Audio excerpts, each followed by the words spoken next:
27절.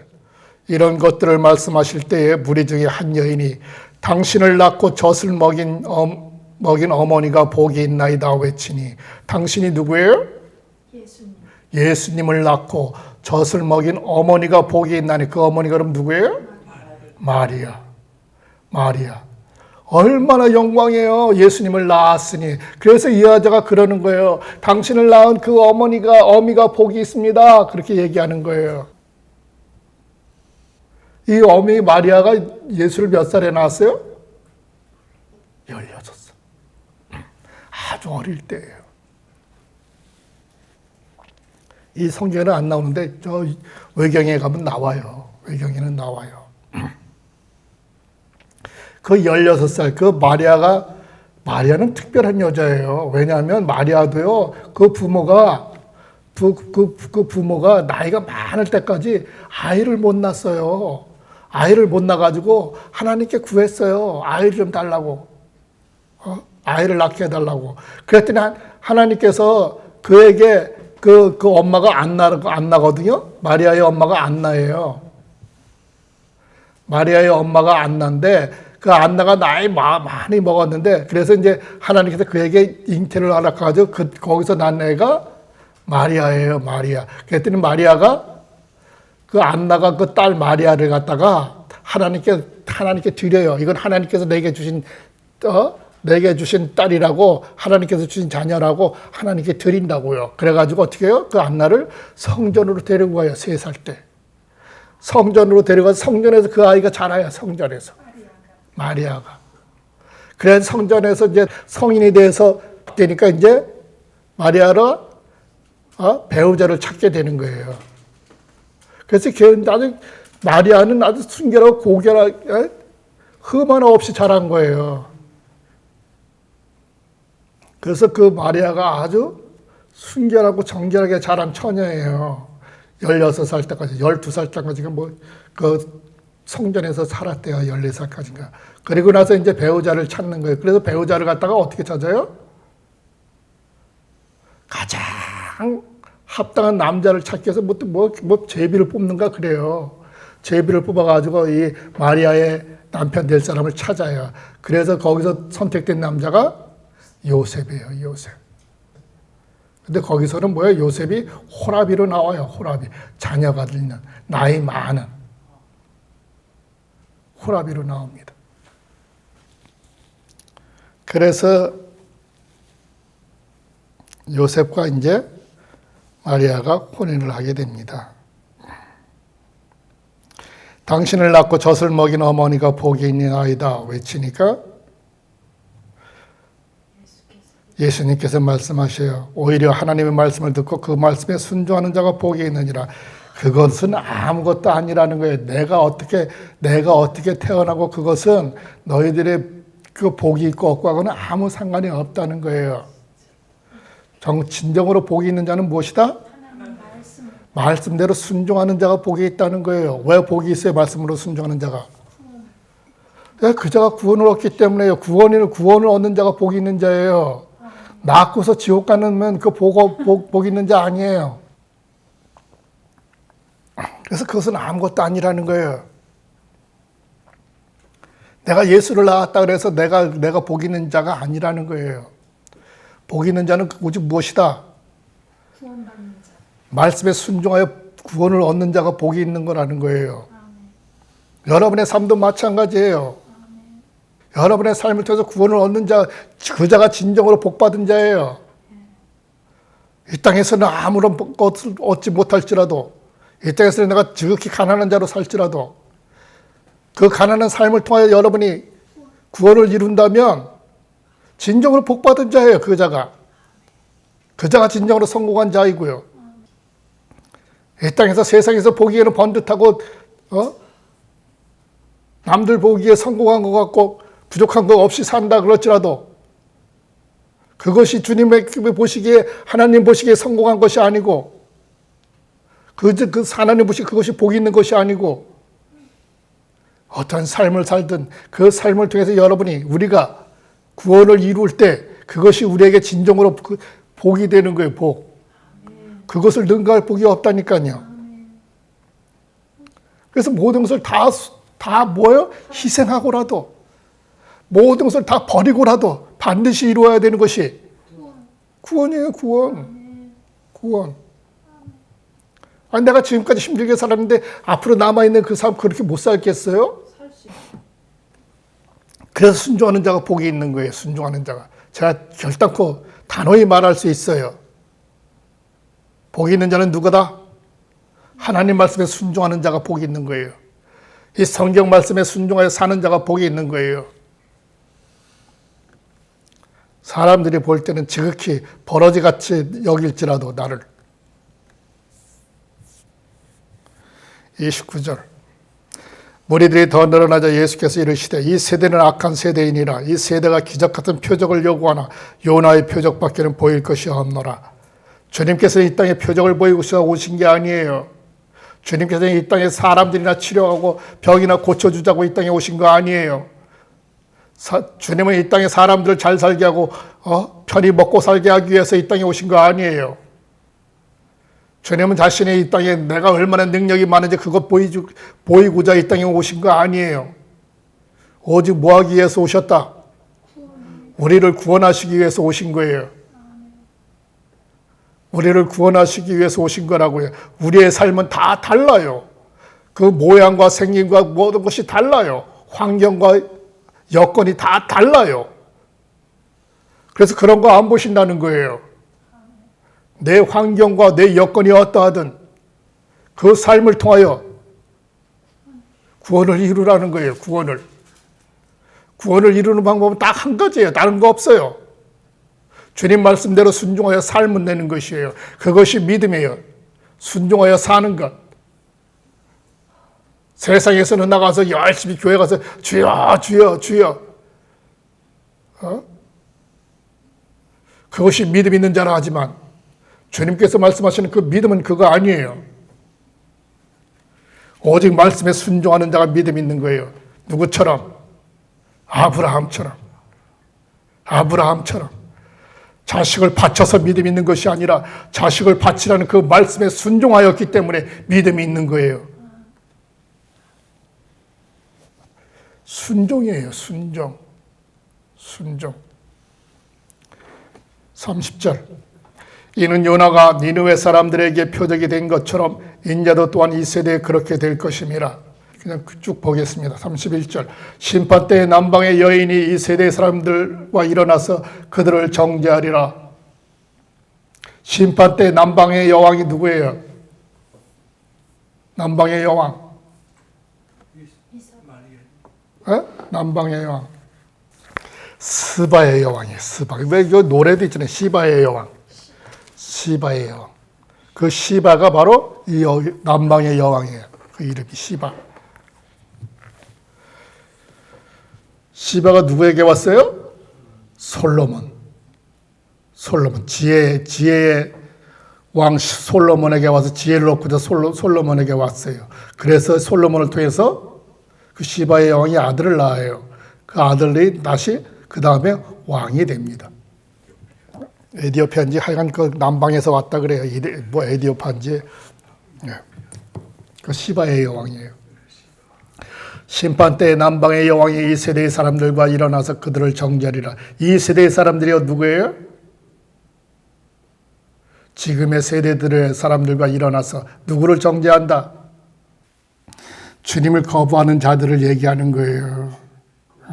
무엇을 찾으면서? 기적을 찾으면서. 기적이나 보여달라 하면서. 그 사람들을 정죄한다는 거예요. 왜? 그들은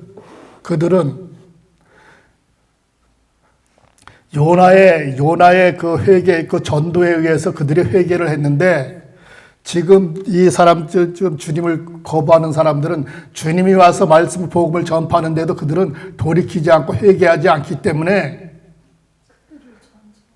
주님을 거부하는 자들을 정죄한다는 그 말, 심판하신다는 그 뜻이에요. 요나보다 더 큰 자가 누군데 예수님이 와서 말씀을 전하는데도 듣지 않기 때문에. 요나가 뭐 한 사람이에요? 니느웨에 가가지고 니느웨라는 성이 있어요. 성.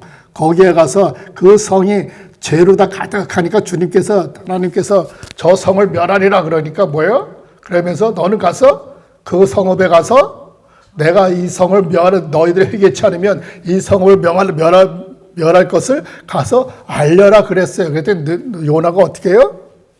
니느웨로 가는 게 아니라 가라 그랬더니 니느웨로 가라는 게 아니라 다시스로 가요. 다시 반대쪽으로 가요. 반대쪽으로. 자기는 싫다고 가기 싫다고. 그 죄 많은 곳에 내가 왜 가느냐고. 그래서 딱 배 밑에 숨어가지고 배 밑에 숨어서 다시스로 가니까 하나님께서 어떻게 해요? 태풍을 일으켜가지고 배가 가라앉게 생겼네. 멀쩡하던 바다가. 그러니까 그 선장이 뭐라 그래요? 이거는 아무래도 이상해. 이거는 여기 분명히 여기 부정한 자가 여기 타서 그래. 그 부정한 자를 찾아내야 돼. 그래서 그 자를 갖다가 우리가 쫓아내야 돼. 그 자를 갖다가 그래야지 우리가 살 것 같아. 그런데 그렇게 해가지고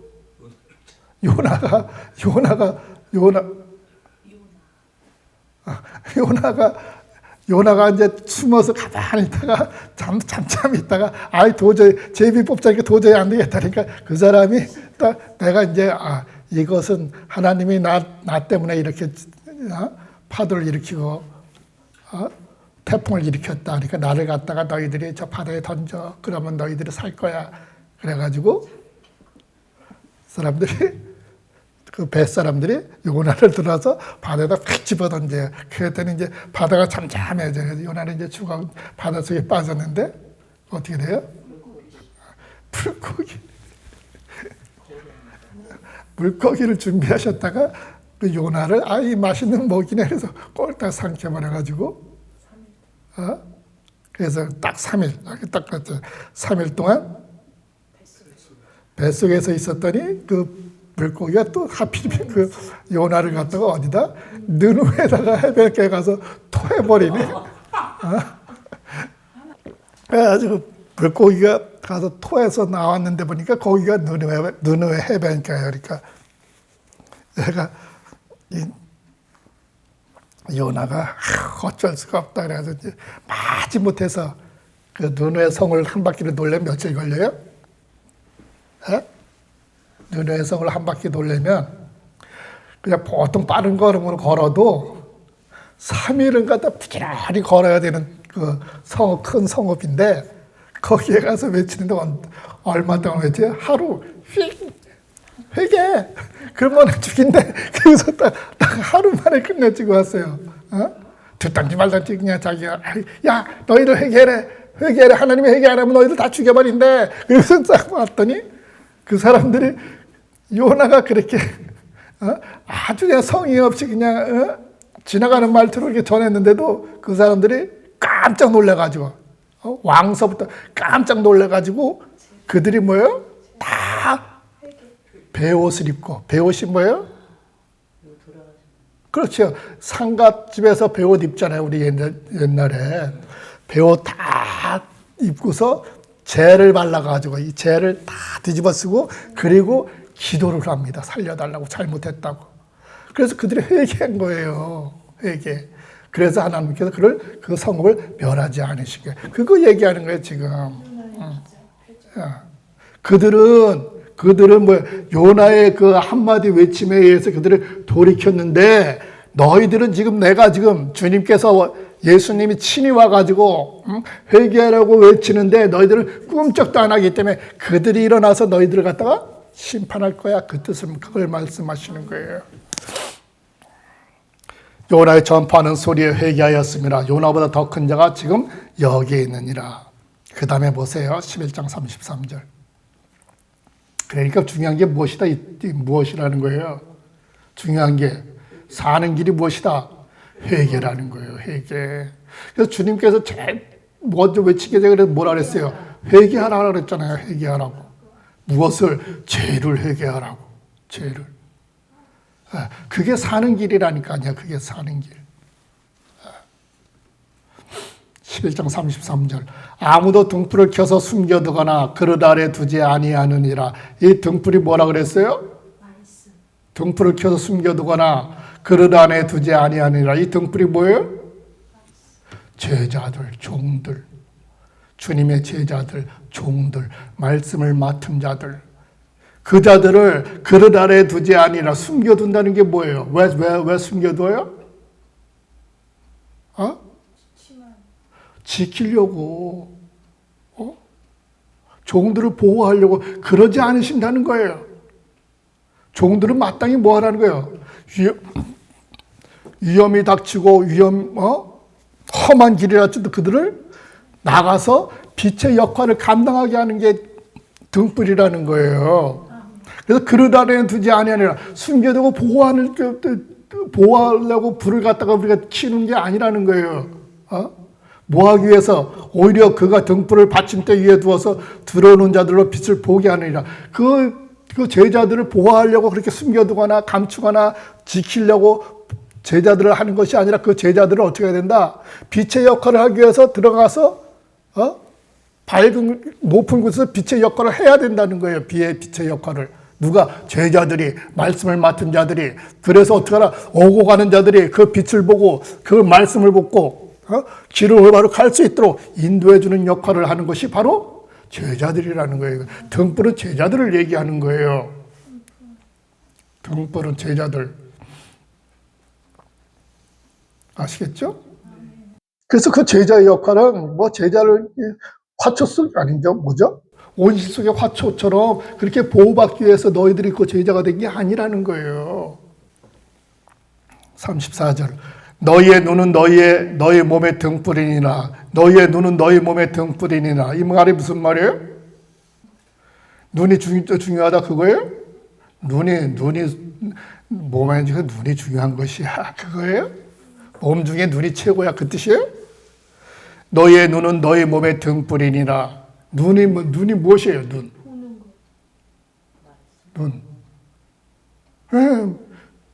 제자를 얘기하는 거예요. 제자. 눈은 제자를 얘기해요. 여기서. 너희 몸의 등불이니라. 몸은 누구예요? 우리들 성도들. 눈은 뭐다? 제자들. 몸의 등불이라는 거예요. 그래서 몸의 등불이다. 누가? 제자가. 성도들의 등불이라는 거예요. 너희 눈이 좋을 때에, 그러니까 뭐예요? 눈이 좋을 때에. 눈이 좋을 때는 언제예요? 제자들이 좋을 때, 성령 충만할 때, 제자들이 말씀으로 충만할 때, 제자들이 참 제자일 때, 너의 몸 전체가 또한 빛으로 가득하느니라. 그래서 몸 전체가 빛으로 가득하다는 거예요. 왜? 어느 교회였든지요, 목사가 제대로 올바로 서 있으면 그 교회 전체가 밝아요. 살아요. 그 교회 전체가. 마찬가지라니까 제자를 얘기하는 거예요. 제자들. 말씀을 맡은 자. 그 자가 뭐다? 눈이라는 거예요. 눈. 너희 눈이 좋을 때, 너희 말씀을 맡은 자, 그 자가 좋을 때, 밝을 때, 제자의 역할로 제자의 역할을 충분히 할 때, 그래서 온몸이 빛으로 가득하다는 거예요. 온몸이. 그 몸이 뭐다? 성도들.